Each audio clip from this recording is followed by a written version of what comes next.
සියලු දෙනාම ආයුබෝවන් කියලා අදත් පිළිගන්නවා IT Bucket YouTube channel එකට.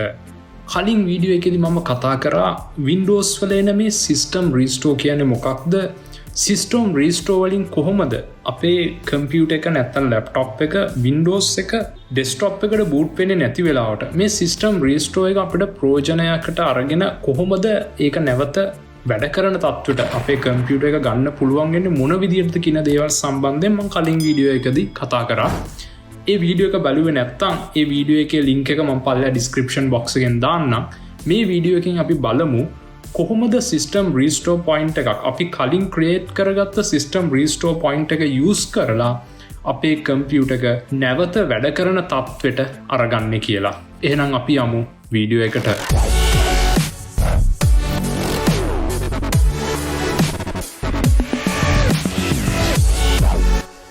right මම කලින් කිව්ව වීඩියෝ එකේ කතා කරපු විදිහට system restore එකෙන් අපිට පුළුවන් අපේ කම්පියුටර් එක desktop එකට load වෙන්නේ නැති වෙලාවට එහෙම නැත්නම් blue screen එකක් ඇවිල්ලා නැත්නම් කම්පියුටර් එක stuck වෙනවා අපිට වැඩ කරගන්න අමාරු තැන්වලදී අපහසු වෙලාවල් වලට මේ system restore කියන Windows ට විසින් introduce කරලා දෙන feature එක use කරලා අපේ කම්පියුටර් එක පරණ මට්ටමකට අරගන්න right අපි බලමු කොහොමද මේ වැඩේ කරන්න කියලා right මම මෙතනදී මෙන්න මේ VMware එක use කරලා එක පෙන්නන්නම් කරන විදිය.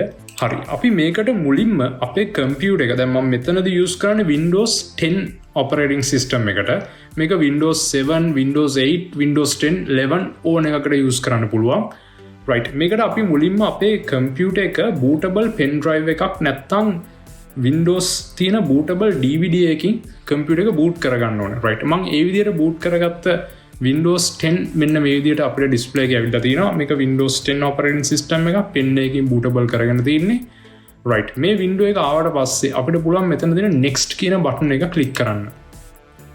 okay next කියන button එක click කරාට පස්සේ අපිට එන්නේ මෙන්න මේ වගේ window එකක්. මෙතනදී ඔයගලන්ට පේනවා ඇති පහළින්ම තියෙනවා repair your computer කියලා. okay මම මේ repair your computer කියන එක click කරගන්නවා. right repair your computer click කරාට පස්සේ අපිට එන options තුනක් අපි මෙතනින් select කරගන්නේ troubleshoot කියන මෙන්න මේ option එක right troubleshoot කියන එක click කරාට පස්සේ ඔයගලන්ට පේන ඇති මෙතනින් තවත් advanced options කියන යටතේ තියෙනවා තවත් options කීපයක්. එතන ඔබ මෙතනින් තියෙනවා system restore කියන මෙන්න මේ option එක right system restore එක මේ විදිහට select කරගත්තට පස්සේ අපෙන් අහනවා මොකක්ද operating system එක Windows 10 කියන එක select කරාට පස්සේ අපිට මෙන්න මේ විදිහට system restore window එක open වෙනවා right මෙතනදී අපිට පුළුවන් මෙතන next කියන button එක click කරන්න next කියන button එක click කරාට පස්සේ ඔයගලන්ට පේන ඇති මෙතන මගේ පෙන්නනවා එක restore point එකක් ඒකේ date එක time එකත් එක්ක description එකේ පෙන්නලා දෙනවා Photoshop installation කියලා. ඒ කියන්නේ මම මේක Photoshop කියන software එක install කරන්න කලින් create කරපු restore point එකක්. හිතන්න මේ විදිහට දැන් අපි හිතමු අපේ computer එකට මම Photoshop install කරා. install කරන කලින් මම මේ විදිහට restore point එකක් හැදුවා. restore point එක හදලා Photoshop උත් install වෙලා දවස් දෙකක් වැඩ කරගෙන යනකොට අපිට තේරෙනවා නම් computer එක stuck වෙලා වගේ නැත්නම් සමහරවිට blue screen වගේ ඇවිල්ලා අපේ computer එක restart වෙනවා නම් මෙන්න මෙතනදී අපිට පුළුවන් අපි මේ හදපු restore point එක use කරලා අපේ computer එක පරණ තත්ත්වයට අරගන්න. ඒ කියන්නේ ආයි Photoshop install කරන්න කලින් තිබ්බ තත්ත්වයට අපේ computer එක අරගන්න.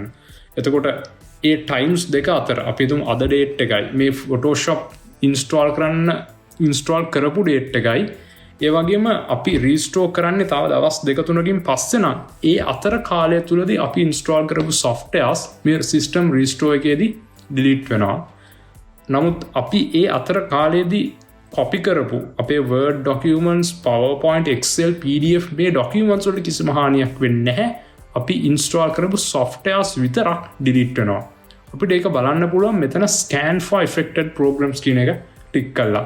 scan for affected programs කියන එක ටික් කරාට පස්සේ අපිට පෙන්නනවා මෙතනදී මොන softwaresද අපෙන් delete වෙලා යන්නේ කියලා. right මම මේ restore point එක මේ විදිහටම select කරලා මෙතන next කියන button එක click කරනවා.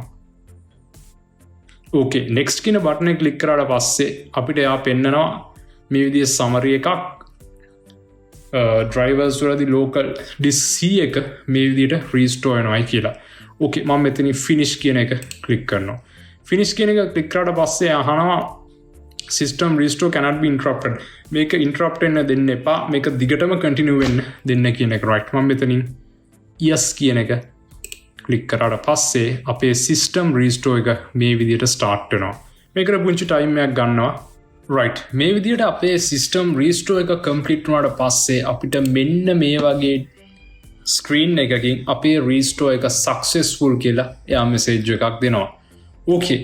ඊට පස්සේ අපිට පුළුවන් මේ මෙසේජ් එක ක්ලෝස් කරලා අපේ කම්පියුටර් එක රීස්ටාර්ට් කරලා චෙක් කරලා බලන්න කලින් විදියටම කලින් තිබ්බ ප්‍රශ්නේ දැන් විසඳිලාද එහෙම නැත්තුව ඒ ප්‍රශ්නේ ඒ විදිහටම තියනවද කියලා. ඇයි මම මේ ප්‍රශ්නේ ඒ විදිහටම තියනවද කියලා කිව්වේ සමහර වෙලාවට සිස්ටම් රීස්ටෝර් එක සමහර අයට කම්ප්ලීට්ලි සක්සස්ෆුල් වෙන්නේ නැති වෙයි. ඒ වගේ වෙලාවකදී අපිට යූස් කරන්න පුළුවන් තව මෙතඩ්ස් තියෙනවා.